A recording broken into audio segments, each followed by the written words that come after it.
almost forgot the modulation at the end. Well, that was my demonstration of playing by ear, actually. Listening to a piece. It's rather simple. Now, the point of today and why it's on Piano Improvisation Friday is because after listening to, let's say, a simple song on TV, what the pianist or piano students can do before they get to the advanced stuff, they can start training their technique. Now, there's 5 groups of technique, and everything else, variations, or it comes out of these 5. And the first one is the finger stroke, or the finger strike, or the finger press. So it's based on scales, fingery stuff. And you can make theme and variations out of simple tunes. That's what one of my teachers told me. He said, if you get a simple tune, you don't have to play all these fancy, etudes.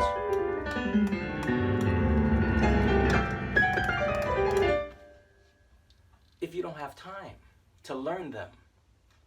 The point is to just run, work out, okay? So that's why Hannon, I appreciate Hannon now, but remember in the previous episode I said I hated Hannon. I don't anymore. In fact, I do Hannon when I don't want to think. And I just go, right? Well, the same thing that can happen to any simple tune. You can take it and make variations out of it. So that's why it's on today's Improvisation Friday.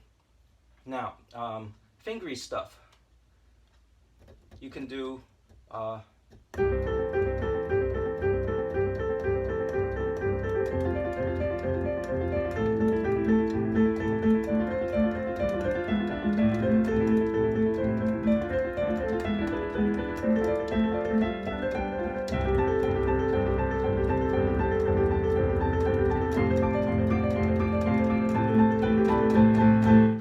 okay, so that's finger pressing. Very good for playing classical stuff. I keep going back to that. Or, all right. The next one, I call it finger runs for repeated notes. For example,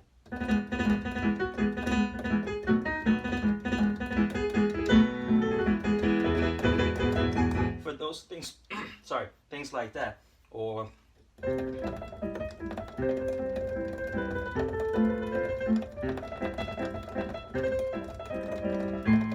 I never actually studied that, but I think there is a variation in there where it's finger runs. So what can you do that?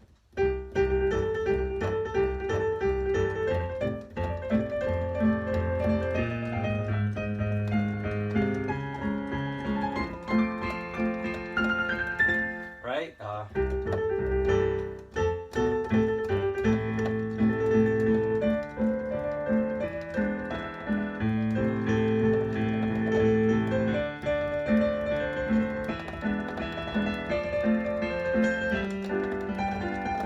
Guarantee by the end of just this short little song you're gonna feel it. All right, so it's perfect. You don't have to think too much once you learn your simple tunes. It could be any simple tune. All right, now that's 1 and 2, finger strikes, finger runs. Next is wrist rotation. Now that one for example, Hannon does it this way.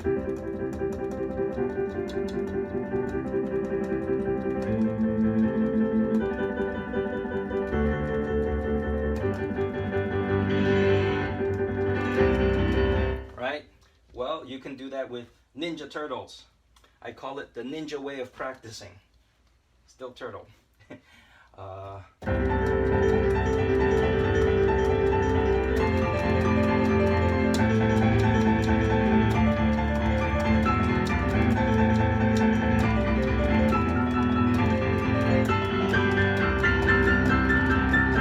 Go a lot slower than that because that already wore me out.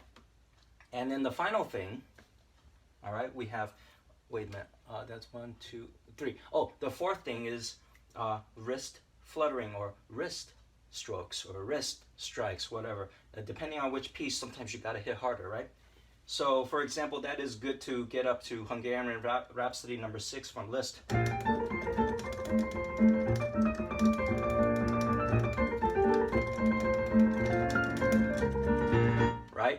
Now, but before you get to that level, start practicing and go out there and run the mile. So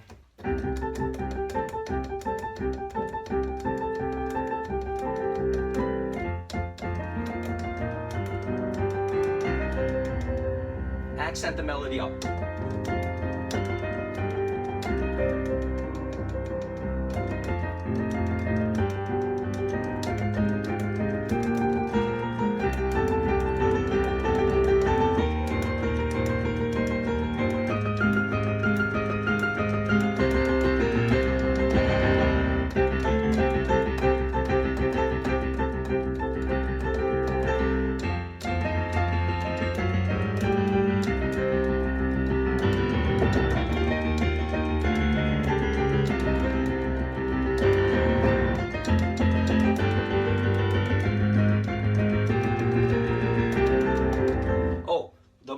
The more notes you use, the harder it is, because you're not going to be free to extend your fingers and just flutter like a bird.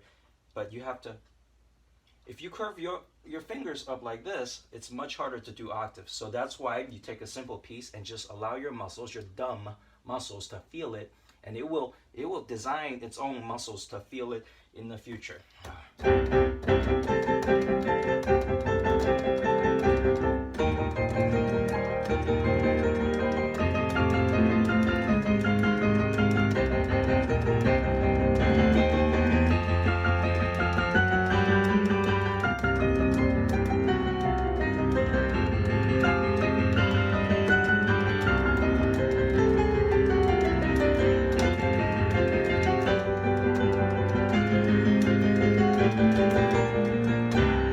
So forth. Now that's octave fluttering. So to review, we got finger strokes, finger runs.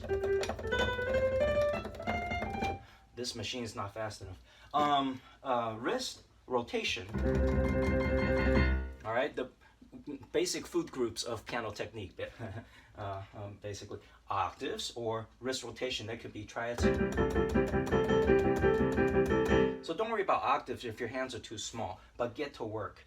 Work out. Go out there and run on the piano, of course. Think of it like a bicycle. It doesn't go very fast, but upgrade it to a Corvette. Here's your bicycle up to Corvette. All right, the last one is arm, all the way up, and even body, all right, because it just extended on your way up. Now, arm movements varies from side to side, up and down, right? Well, we can do that by hopping around.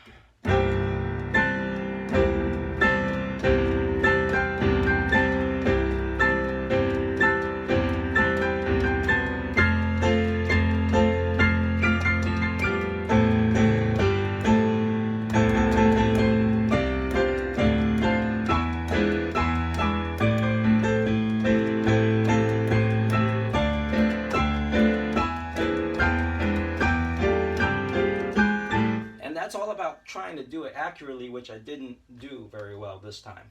So there you go. This is Pianoturtle playing Ninja Turtle, practicing the ninja way. See you next time. There you go. Chomp, chomp.